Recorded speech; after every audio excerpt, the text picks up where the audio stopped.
எல்லோருக்கும் வணக்கம். சமீப காலமாக வந்து பார்த்தீங்கன்னா, நம்ம ஊடகங்கள்ல, அதாவது சமூக ஊடகங்கள்ல Instagram, YouTube இதில எல்லாத்துலயும் பார்த்தீங்கன்னா, ஒரு சர்ச்சை ஓடிக்கிட்டு கொண்டிருக்குது. என்னன்னா, எனக்கு தெரிஞ்ச கருத்துக்கள நானு சுருக்கமா சொல்லிர்றேன். இதில வந்து யார் மனதும் புண்படாத மாரி, என்னன்னா, நம்ம இந்திய துணைக்கண்டத்தில இருக்கிறோம். இந்தியான்ற ஒரு நாடுன்றத மறந்துருங்க. சரிங்களா? 28 மாநிலங்கள் எல்லாருக்கும் தெரிந்த விஷயம் தான். 8 யூனியன் பிரதேசங்கள் இருக்குது.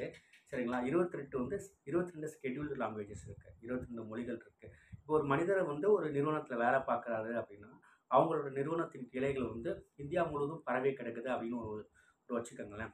ஸோ அப்போ அவங்களுக்கு ஒரு தேவை இருக்குது. என்னன்னா, 22 மொழிகள் அவர் கற்றுக்கொள்ள வேண்டுமா? ஆங்கில மொழி கற்றுக்கொள்றாரு. சரிங்களா? ஒரு வேளை வந்து அவரு சாஃப்ட்வேர், பிபிஓ வேற வெளிநாடு தொடர்பு நிறுவனங்கள் இருந்துச்சுன்னா, அப்போ வந்து காமனா வந்து ஆங்கில மொழி கற்றுக்கொள்ள வேண்டிய ஒரு தேவை இருக்குது. சார் எனக்கு தமிழ் மொழி என் உயிர் தான். இல்லன்னு சொல்ல மூச்சு தான். இரவுல வந்து எழுப்புனா வந்து யாரும் மம்மி, டாடி ஜெர்மன்லயோ, உருதுலயோ பேச போறது கிடையாது. சரிங்களா? இதுதான் எதார்த்தம். நம்ம தமிழ் மொழியில தான் பேச போறோம். அது உண்ம. ஆனா பிழைக்கணும், வாழணும். ரைட்டுங்களா? இன்றைய காலகட்டத்தில பிரைவேட்டைசேஷன், லிபரலைசேஷன், குளோபலைசேஷன்லாம் வந்து பல வருஷம் ஆயிடுச்சு. சரிங்களா? இங்க வந்து மேலை நாட்டு நிறுவனங்களும், நம்மளும் வெளிநாடுகளுக்கு போய் வாழ்ந்துகிட்டு இருக்கிற காலத்தில, இந்தியாவுல வந்து எனக்கு வந்து ஒரு 3வதா மொழி. நீங்க ஹிந்தி தான் கட்டாயம் உங்க படிக்கணும்னு சொல்லல. சரிங்களா? ஹிந்திக்கு அடுத்தபடியா இந்தியாவுல அதிக மொழி பேசுற தெலுங்கு கூட கத்துக்கங்க. தெலுங்கு பேசுங்க. உங்களுக்கு ஹிந்தியே விட்டுருங்க. வேணான்னா, உங்களுக்கு தமிழ்நாட்டுல மட்டும் வாழ்ந்துட்டு போங்க. ஒண்ணும் பிரச்சனை கிடையாது. சில நிறுவனங்கள் வந்து பார்த்தீங்கன்னா, மேலை நாடுகளுக்கு போக வேண்டிய சூழ்நிலை இருக்கும். மேலை நாடுகள் எஸ்டாப்ளிஷ் ஏன் நம்மளோட வங்கிகள் கூட மேலை நாட்டிலயும் அங்க இருக்குது.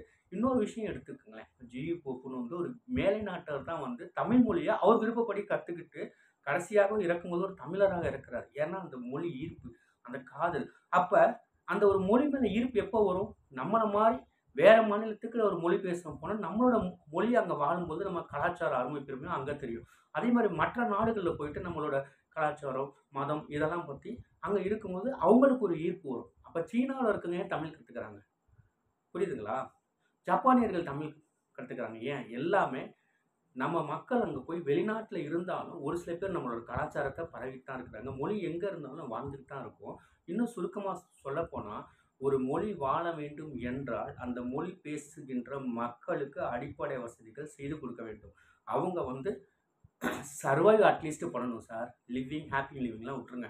சர்வைவல் பண்றதுக்கான எல்லா தேவைகளும் இருந்துச்சுன்னா, யாரும் மற்ற மாநிலங்களுக்கோ, மேலை நாடுகளோ போக்கூடாது. ஆனா இந்தியான்ற துணைக்கண்டத்தில மற்ற நாடுகளுக்கு சாரி மன்னிக்கணும். மற்ற மாநிலங்களுக்கு போய் வாழ்றது எந்த குற்றமும் கிடையாது. அங்கருந்து இங்க வரவங்களும் ஒரு குற்றம் கிடையாது. சரிங்களா?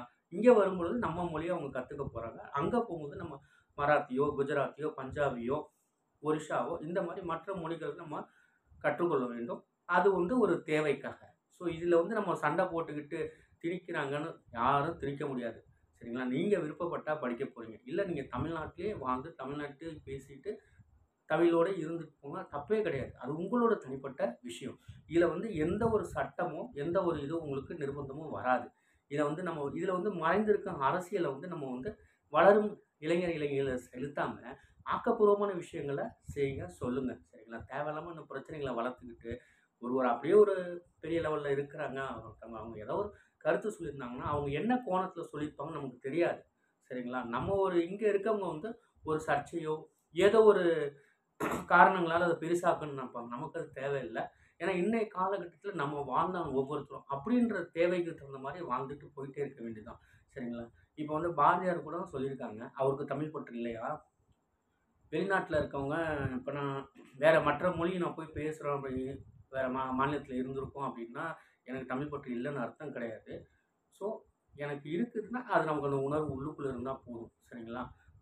அவங்களுக்கு வந்து இது வந்து தமிழ் மொழிய இருக்கணும் அப்படின்றப்ப, அவங்க இருக்கக்கூடிய துறைகள்ல அரசியலுக்கு வந்து அத வந்து ஒரு பயன்படுத்தி இத ஒரு விஷயமா பண்ணிட்டு இருக்காங்க. நமக்கு அது தேவையில்ல.